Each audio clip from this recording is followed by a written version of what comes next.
Ladies and gentlemen, hot off the presses, Carlsen against Mamedyarov from round number 8. Before moving on to the game, let's see the actual standings. We have Magnus Carlsen, vastly so, and Wishy Anand on +1.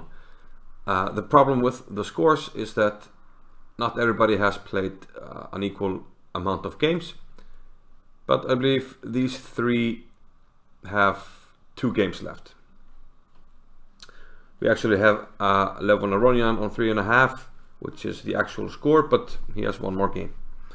So this is a little bit of confusion because Dingliren withdrew from the tournament, but the plus scores are very good to figure out the standings. And at the moment we have Carlsen, So and Anand on +1. Now, yesterday, because of the Dingliren situation, Magnus Carlsen had a free day and he joined the broadcast on NRK, the Norwegian television. And he was dropping some bombs, and one of them was that he mentioned that in the tournament in Shamkir, the Kashimov Memorial, he felt that Mamedyarov and Karjakin might have prearranged their draw and done the same in this tournament. Mamedyarov was one of the seconds of Karjakin during the World Championship match, so I mean it's normal that people don't really want to play against somebody they know that well. But this has been going on for a long time, but people actually don't make it public. But Terje Svensson on Twitter claimed that Mamedyarov just admitted to it, but we'll have to await further details. Nonetheless, let's see this game. Carlsen on +1, fighting with So and Anand. And well, if anybody of them falters, a lot of guys that can catch up. But Magnus had white, and yeah, an off day to prepare, perhaps, and plays e4. We have e5. Knight f3. Rui Lopez. No Italian game. Bishop to b5. a6. No Berlin. Very nice. Just like the game between MVL and Anand from round 7. And would you know it, after castles, we don't have the main line with bishop b7, bishop b7, rook e1, b5, mainline Spanish, but we have knight takes e4, the open Spanish. And it's called open because, well, opening, taking on e4 leads to the position opening up a bit after d4. We have the same moves as in the MVL Anand game, b4, b5, bishop b3. This is the main line, d5, d takes e5, bishop to e6. And still following that game, c3, bishop e7. And here, Carlsen actually deviates. MVL played knight b to d2, but we will transpose after rook e1, castles, knight b to d2. And Magnus played this quite fast. So this is the first interesting moment. If knight c5, we have the same game as yesterday, MVL against Anand. But Mamedyarov said and admitted he feels like knight c5 is the best move, and the move he played now is a poor move. But he felt like Carlsen was playing this so fast that he was sure he had something prepared and he didn't want to walk into it. So he went with knight takes d2. Okay, Carlsen took with the queen, which looks a bit strange, but to understand it, we have to see the next few moves. Queen d7, queen to d3, moving the queen again, but this is to get a certain setup, an optimal setup.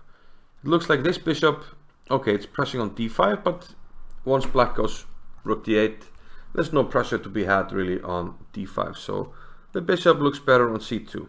And after rook a to d8, this is what Magnus does, bishop to c2. And now you see why he moved the queen to d3. We have a threat here. The pressure on d5 earlier meant that black didn't have time for bishop to f5, so now he has to play g6 to block the mate. And now bishop to h6. Now if you go back to queen takes d2, which looks weird, if you take with a bishop on d2, it will take you longer to set up this desirable formation, if it's desirable. And I would guess it is, because Mamedyarov already had black in a position like this from Shamkir against Topalov. A very exciting game, which I will link to. A sacrificial game. Topalov went all out on the attack and could have gone either way. I'm not going to spoil it for you if you haven't seen it, but it was in the same variation, and Topalov went with the same set of bishop c2, queen d3, and getting the bishop to h6. But if you take on d2 now, you see that getting the queen to d3, bishop to c2, and bishop to h6, you're not going to be able to achieve that in the same amount of moves as Carlsen did in the game. So therefore, queen takes d2, queen d7, queen d3, rook a to d8, bishop c2, g6, and bishop h6. So this was the game. So we'll switch back to the main game color. Okay, rook is attacked, so rook f to e8, rook a to d1. And here white is sort of all dressed up, has a nice position. One game, but it's all the way from 1916, and I did not really know the players. The game that reached this position saw the move f6. But Mamedyarov felt like he needed to do something. He felt like white has a nice setup, and if he's not careful, he could get into trouble. And he thought this move, d4, was quite interesting. Now this is a pawn sacrifice. Carlsen took with a knight. If he takes with a pawn, which did not happen, and perhaps knight b4, black might get this bishop and probably get sufficient counterplay on the light squares. Let's say queen d2. Okay, if you're greedy, we can take a pawn, but we can also just take the bishop and play something on d5, most likely the bishop. And this looks like a very juicy diagonal for black and sufficient counterplay. Carlsen took with the knight, knight takes d4, knight takes d4, queen takes d4, and further trades, queen takes, rook takes, and c takes. And after all this, of course, black played d4, so he lost that pawn, so Carlsen is up a pawn. If you count the pawns, it's 7 against 6, c5, further liquidation, and bishop takes c5. So the world champion is up a pawn, but is it enough? Black has very active pieces. I mean, this guy's quite nice, and this guy can quickly select a not a diagonal, but a file to enter. For now, Carlsen starts with b3, just now, so he doesn't have to worry about a2, also covering the c4 square with the drunken arrow. I can do it. Look at this. Okay, now a5. One of the ideas could be to liquidate all the pawns with a4, but Mamedyarov went with a different plan. He played b4, rook to d1, going to the open file, and here, nice move, rook c8. Okay, this sets up a little tactic. Bishop takes f2 and rook takes on c2. Of course, the world champion will notice that, so he played rook to d2, and now bishop e7. The fight in this position, Mamedyarov explained that white wants to get the bishop on f6. If he gets the bishop to f6, it's a very desirable position for white, and he has some chances to win. So bishop e7 plays against that. And next move, Mamedyarov criticized bishop d1.